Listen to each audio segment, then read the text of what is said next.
It's very tight-knit, very small units of action. You get to know everybody. You get really personally involved in their lives.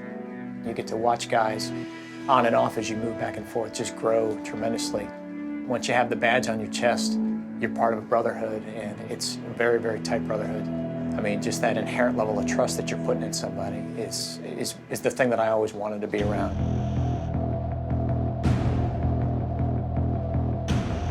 Well, Navy OD, the simple answer is that we go ahead and defuse any type of explosive anywhere, anytime.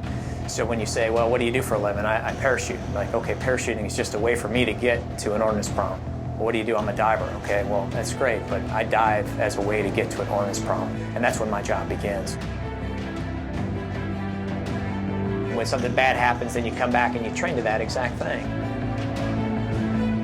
They'll go out there, put guys in the water, and then guys will come up with symptoms, or they won't come up, or their line will get cut. So all of these things that have happened in the real world, well, that was a natural jump from that point to go ahead and go to other mobility skills. And so we were some of the first ones that learned how to also parachute, so we could integrate with special forces, and we learned how to shoot weapons and go ahead and you do small unit tactics so we could integrate with those forces. Well, once you do that type of stuff, it kind of builds an ethos.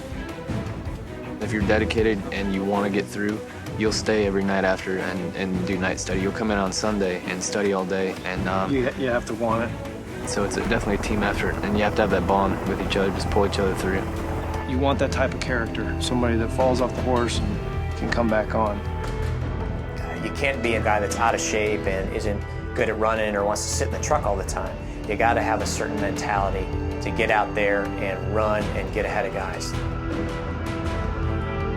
The point of the stress course is to get guys doing routine items that you might have to do when you go down on an IED event. Whether that's putting on the bomb suit, whether it's operating the robot, whether it's taking an x-ray to see what's inside a package.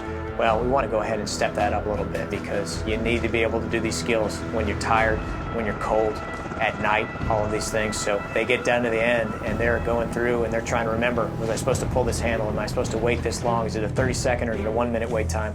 Should I go ahead and put the suit on? Do I have this right piece on? Am I doing it fast enough? And so there's always that element of time along with it because we're pretty competitive.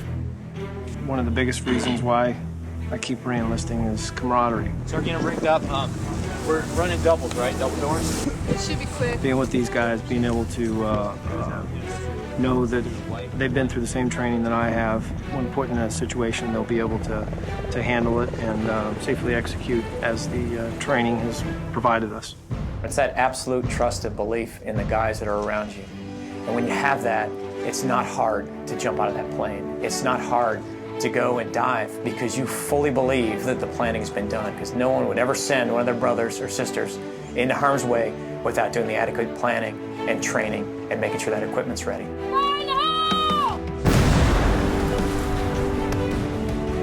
That is really, to me, what exemplifies that EOD personality is that quiet professional that's just going to get the job done. They're not going to let you know how great they are, and they're going to move on to the next thing and just treat it as it's just another thing on my list. This is what you told me to do, so I did it, and I'm going to go ahead and do the next thing.